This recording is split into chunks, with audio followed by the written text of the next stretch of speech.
السلام عليكم ورحمة الله وبركاته. الحمد لله وسلام على عباده الذين اصطفى. اللهم صل على محمد وبارك وسلم. أما بعد، أعوذ بالله السميع العليم من الشيطان الرجيم من همزه ونفسه ونفخه. لئن شكرتم لأزيدنكم. حضرات محترم، اللہ تعالیٰ کی توفیق سے باب سجود السہو وغیرہ کا بیان آپ کے سامنے اختصار کے ساتھ بیان کیا جا رہا ہے۔ جیسے کہ میں نے اللہ تعالیٰ کے فضل و کرم سے پچھلی نشست میں یہ بات کہی تھی کہ اگلا جو ہمارا سبق ہے وہ سجدہ شکر کے متعلق ہوگا، اور آج اسی کے متعلق انشاءاللہ تعالی آپ کے سامنے بات کی جائے گی۔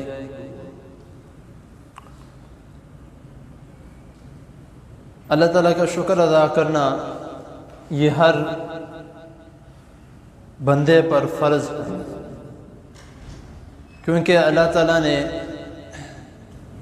ہم کسی اور سے کچھ اور نہیں لے سکتے۔ جو کچھ ہم نے لینا ہے صرف اور صرف اللہ تعالیٰ نے دینا ہے۔ دنیا میں اگر کوئی ہمیں کوئی چیز دیتا ہے تو ہم بہت خوش ہوتے ہیں۔ کوئی تحفہ دیتا ہے یا ہم اس کو تھینک یو کے الفاظ استعمال کرتے ہیں کہ آپ کا شکریہ، آپ نے مجھے یہ چیز دی۔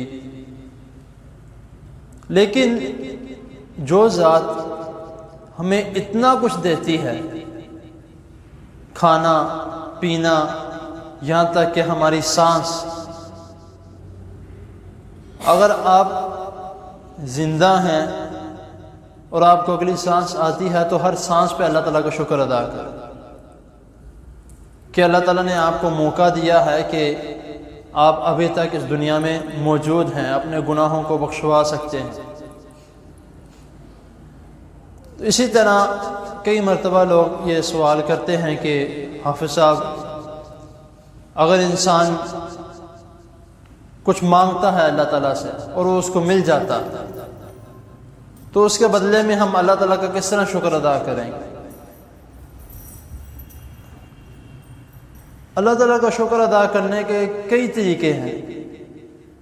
نماز ادا کرو، قرآن مجید کی تلاوت کرو، لیکن سب سے بہترین طریقہ یہ ہے جو رسول اللہ صلی اللہ علیہ وسلم نے ہمیں کر کے دکھایا۔ ابو داؤد کی حدیث ہے، حدیث نمبر 2774 میں 2774۔ اس میں اس حدیث کے جو راوی ہیں حضرت ابو بکرہ رضی اللہ تعالی عنہ، یہ ابو بکر نہیں ابو بکرہ ہے رضی اللہ تعالی عنہ، یہ بیان کرتے ہیں کہ رسول اللہ صلی اللہ علیہ وسلم کے پاس ایک خوشخبری آئی۔ ایک حدیث میں خوشخبری لکھا ہے، اور جو ترمذی کی حدیث ہے حدیث نمبر 1578 میں 1578، اس میں یہ الفاظ آتے ہیں کہ رسول اللہ صلی اللہ علیہ وسلم کو کوئی خوشی نصیب ہوئی یا کوئی خوشی آئی آپ کے پاس، تو رسول اللہ صلی اللہ علیہ وسلم نے وہ خوشخبری سن کر تو آپ اللہ تعالیٰ کے سامنے سجدہ ریز ہو گئے، سجدے میں گر پڑے، خوشی کے، شکر کا سجدہ۔ تو اب یہاں پر جو اس سجدے کو یعنی کہ نہیں مانتے یا اس کا انکار کرتے ہیں تو اس حدیث موجود ہے، یہاں یہ الفاظ کہنے نہیں چاہیے کہ اللہ تعالیٰ کو شکر ادا نہیں کر سکتے۔ اس طریقے سے سجدہ ہے، اب جس مرضی طریقے سے اللہ تعالیٰ کا شکر ادا کر سکتے، نماز کے ذریعے سے، اگر کوئی 2 نفل پڑھ کے دعا کرتا ہے وہ بھی ٹھیک ہے، 2 نفل پڑھتا ہے شکرانے کے وہ بھی ٹھیک ہے۔ اب ایک بات یہ آتی ہے کہ اب یہ جو سجدہ ہے بغیر نماز کے، یعنی کہ ایک انسان کسی چیز کا طلبگار ہے، رزق کا یا کوئی ایسی چیز کا جو اس کو بہت ضروری ہے، اس کو مل جاتی ہے، وہ خوشی کے مارے سجدے میں چلا جاتا ہے۔ اب اس کو نہیں پتا اس کا اس ٹائم وضو ہے یا نہیں ہے۔ اب وہ ایک صحابی کے بارے میں آتا ہے جن سے رسول اللہ صلی اللہ علیہ وسلم نے بول چال بند کی ہوئی تھی ان کی غلطی کی وجہ سے، تو جب اللہ تعالیٰ نے ان کی توبہ قبول کی تو وہ سجدے میں چلے گئے۔ تو یہ جو طریقہ کار ہے سجدہ کا، تو اگر آپ کسی جگہ پر ایسے جگہ پر ہیں جہاں پر یعنی کہ آپ کو یہ پتہ ہے کہ آپ کو وضو نہیں ہے یا ہے بھی، تو کوئی مسئلہ نہیں، یہ نماز سے ہٹ کر سجدہ ہے۔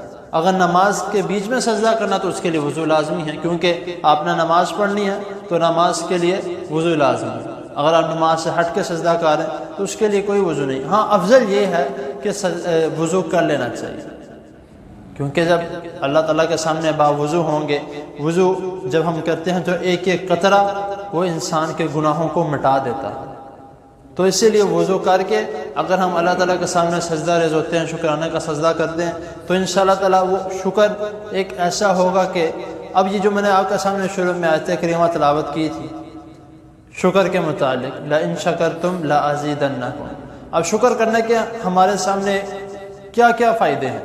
نمبر ایک، شکر کرنے کا فائدہ یہ ہے کہ جو اللہ تعالیٰ نے آپ کو دیا ہے، آپ اللہ تعالیٰ کا شکر ادا کرتے ہیں تو اللہ تعالیٰ آپ کے متعلق فرشتوں کے سامنے آپ کی بات کرتے ہیں کہ اس بندے کو میں نے یہ دیا، اس نے میرا شکر ادا کیا، دیکھو ذرا۔ دوسرا کہ جس نعمت پر آپ نے اللہ تعالیٰ کا شکر ادا کیا، اللہ تعالیٰ اس نعمت کو قائم دائم رکھتے ہیں۔ کیوں؟ کیونکہ آپ نے اس نعمت کی وجہ سے اللہ تعالیٰ کا شکر ادا کیا۔ تیسری، لَأَزِيدَنَّكُمْ، کہ جب آپ اللہ تعالیٰ کا شکر ادا کرتے ہیں تو اللہ تعالیٰ وہ نعمت بھی برقرار رکھتے ہیں اور اس کے علاوہ بھی اللہ اس میں اضافہ فرما دیتے ہیں۔ اللہ تعالیٰ کا حکم ہے، اللہ تعالیٰ کا وعدہ ہے، لَإِن شَكَرْتُمْ، یہ میرے الفاظ نہیں ہیں، قرآن مجید کے الفاظ ہیں، لَإِن شَكَرْتُمْ لَأَزِيدَنَّكُمْ۔ تو اسی لیے کوئی بھی چھوٹی سی چھوٹی نعمت کیوں نہ ہو، جس طرح میں نے شروع میں کہا کہ آپ کی سانس ہے، اگر آپ اگلی سانس لے رہے ہیں تو اس میں بھی اللہ تعالیٰ کا شکر ادا کرنا چاہیے کہ اللہ آپ نے مجھے زندہ رکھا ہے۔ آپ صبح اٹھتے ہیں، صبح اٹھ کے ہم کیا الفاظ استعمال کرتے ہیں؟ الحمدللہ الذی احیانا۔ صبح اٹھ کے بھی ہم اللہ تعالیٰ کا شکر ادا کرنا کہ اللہ آپ کا شکر ہے کہ آپ نے مجھے دوبارہ زندہ کر دیا، کیونکہ جو آپ بسم اللہ اللہم بسمک اموت و اس میں الفاظ استعمال ہوتے ہیں کہ میں آپ کے نام سے مرتا ہوں۔ اموت کا مطلب کیا تھا؟ مرتا ہوں۔ تو جب صبح اٹھتے ہیں الحمدللہ الذی احیانا بعد ما اماتنا والیہ، تو صبح اٹھتے تب بھی ہم شکر ادا۔ تو یہ شکر ادا کرنے کا جو طریقہ کار ہے، آگے ایک دو احادیث اور بھی ہیں انشاءاللہ تعالیٰ، اس کے متعلق بھی وقتاً فوقتاً یکے بعد دیگرے بیان کیا جائے گا۔ تو اللہ تعالیٰ کے حضور دعا ہے اللہ تعالیٰ ہمیں زیادہ سے زیادہ شکر ادا کرنے کی توفیق عطا فرمائے، اور ہمیں شکر ادا کرنے کی توفیق عطا بھی فرمائے، اور ہمیں زیادہ سے زیادہ اپنے طرف سے نعمتیں عطا فرمائے۔ جزاکم اللہ خیر۔